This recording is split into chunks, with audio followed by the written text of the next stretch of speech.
And one of my favorite speakers on using AI in an extremely data-intensive environment is our next speaker, Lars Hård. So welcome.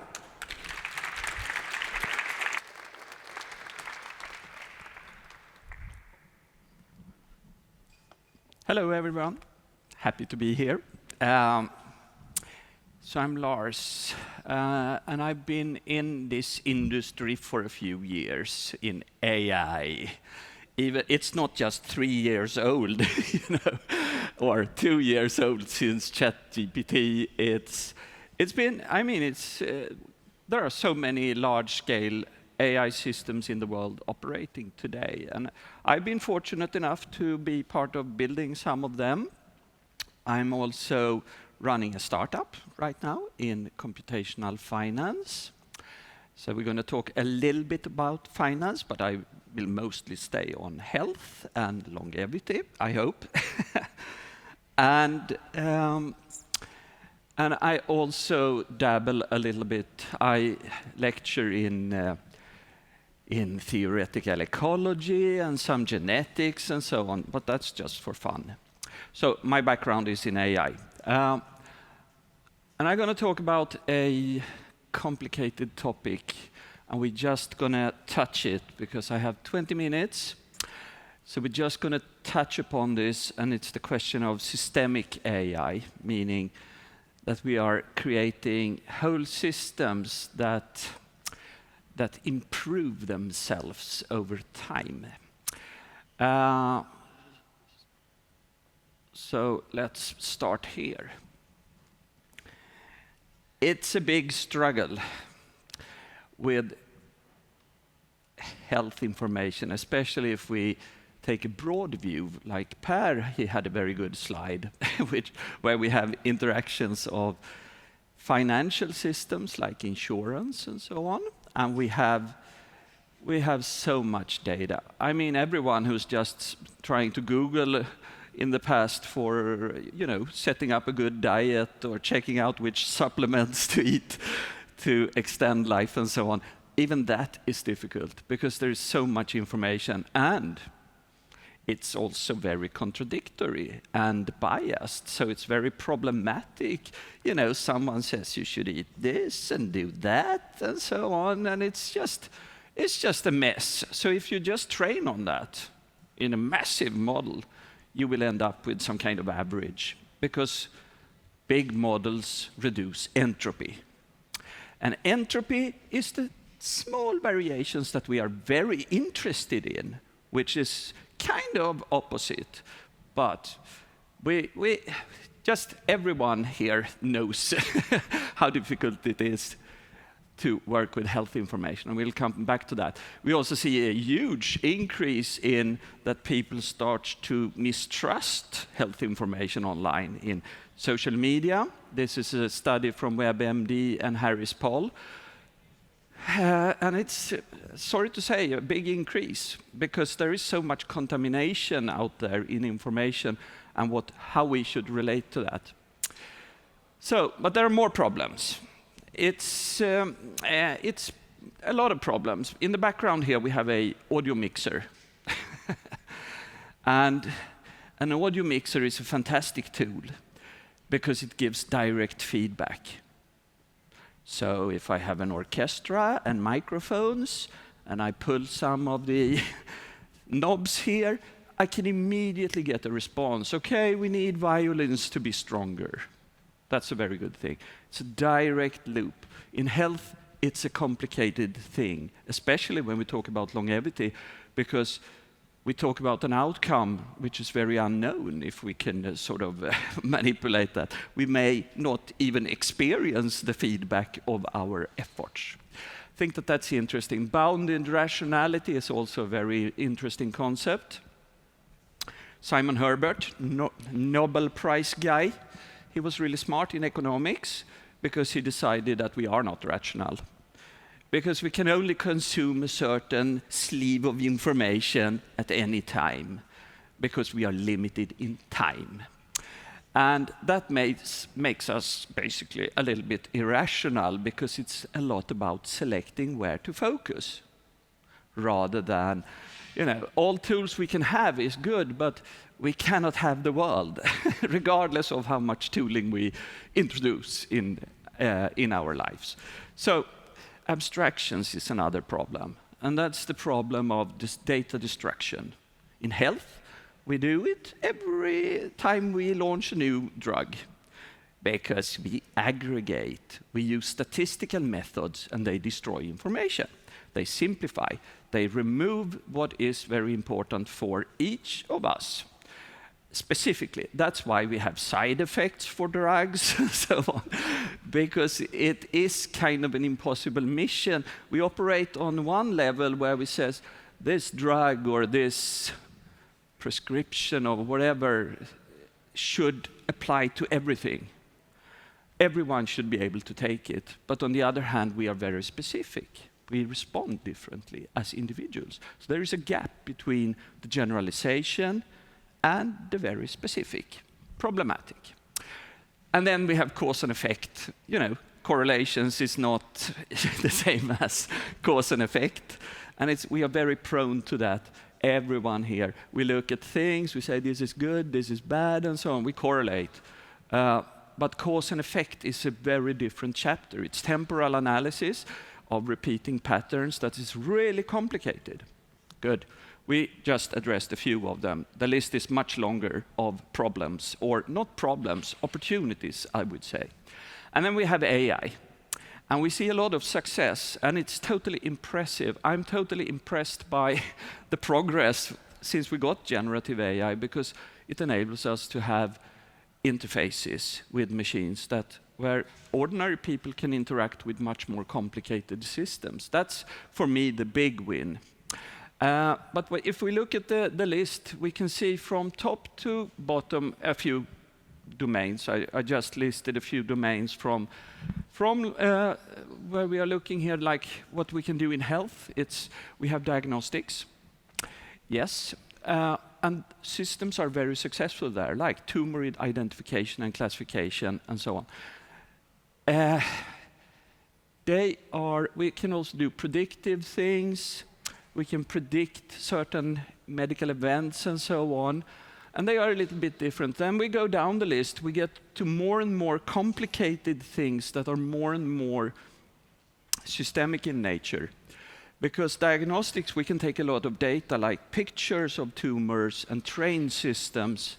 But as we progress down to, like, if we want to personalize something for us individually, it becomes more systemic and more problematic, because it's a question about how we will feed back a response from an individual, for example. So let's progress. I have many slides here, so I need to keep the speed here. This statement, I think, is kind of cool. I like to have that statement for my students sometimes, because we are all experiments. Each of us here, we are unique, homologous recombination, some interesting mix of mutations, and of course, a few epigenetic interactions with the environment. So we are really some serious experiments, and I feel kind of disturbed by that fact that we are experiments, because it affects my life as an experiment. But it's important, because each of us are super unique. The other thing is that there is really no significant approach to record, assemble, relate, understand, and share ourselves. And to relate that to our collective knowledge and experience of what happened and how I can relate to others that have similar outcome and been doing interesting experiments with their lives. So that's a huge gap I think, in longevity and so on, because it comes down to, this is up to each and every individual. This is not, I mean, it's important stuff, but there is no really significant approach, because we see this, all training and all the stuff in AI, we can do a lot of fantastic things, but to capture the full cycle where it truly matters to us is difficult. And some of you may, I mean, we are at a longevity forum here, so some of you may even collect a lot of data, and I have a smartwatch on my arm, and it collects a lot of data and so on, but I cannot find a good way to actually leverage that and relate to it and see how I can truly, I mean, today, not 5 years, 10 years ahead, but how can I do it today, now? So this brings us from AI models to AI systems. You know, diagnostic models, for example, they are simple because they are just a model. But most solutions, and I've been working in many fields for very large companies, and it quickly goes like when you have a personal computer. We had the revolution, we had single PCs, but it quickly became not just a personal computer, but an IT system. And the same will happen to AI, because there are many types of AI, and we want to mix them in systems so that we get maximum effect for each of the different types of models that we apply. So we basically see a little bit beyond when one applies technology like this, one lands on that it becomes AI systems, not models. So we need also the systemic approach here with more focus on individuals. I think, that's my personal opinion. And I want it to be capable of simple data acquisition from me, of course, and simplify it. And I think large language models are fantastic here because they can transform data in one form into another form that can be used more efficiently. So I think that that's important. But I also want automated discovery. I want to set my goals so the system can help me to optimize. So I want a few other things in, because today we are all the optimizers. Everyone here, when you go to Google or ChatGPT, you are the optimizer. What that I mean with is, if you put in a good sentence into ChatGPT, you will get a good response. But if you're not, then you need to modify it. And then you send it in again and see what happens. Or have a dialogue with it. Then you are the optimizer. So machines are pretty good at optimizing if we can just tell them what to do to optimize for us. So that's also important. It's a difference. Like when I Google, I optimize the keywords. I am the optimizer. And we are all the optimizers.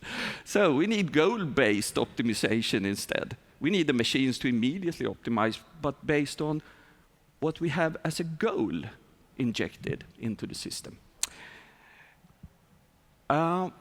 So now we go into finance a little bit, because I just scratched the surface, but we know that finance is a really messy area. And I started my new company, Oxide, in finance because we don't need users. We don't need people, because we can have the market itself as feedback, which makes AI R&D on a very low level, more sort of where you actually bring new types of algorithms and systems to place. That gives a good playground for that. But it's actually very close to health. Because in the financial markets, we have signals, like price, volumes, and so on, that we look at. They are very important, but we have that on the health side as well. We have a lot of biosignals that we can measure. The other thing is that we talk a lot in finance about events. And events are sequences of things that happen. And events is where we can find causality, what leads up to what. So we need to be very careful how we treat events. They are super important. And there is lots of other things. We have a lot of unstructured data, like central banker speeches and so on. And it's fantastic to sort of bring that together and see, can we compute this a little bit different? Okay. Here we have a systemic perspective of the orange. I will not go so deep into this because I don't have the time to do that, but the orange here is the actor, which means it's the person, it's the individual. And I think on the right of that actor, we can see one loop is that the actor takes actions. That has a cause and an effect and a measure that's feedback to the system. I think that loop is super important. We do things, we change our diet. We want to have some feedback from that. So we record maybe, okay, better, I feel better, or it's worse, or I sleep longer, or whatever metric I apply to it. And we are part of a population to the right, which also are sort of the actor sends and receives information, which can be aggregates, they can be different types of data, different abstractions or whatever, and we interact with that information. We're also exposed to events, and events are complicated beasts, because events are impulses. Things happen, I get ill, or we take more like a discrete thing.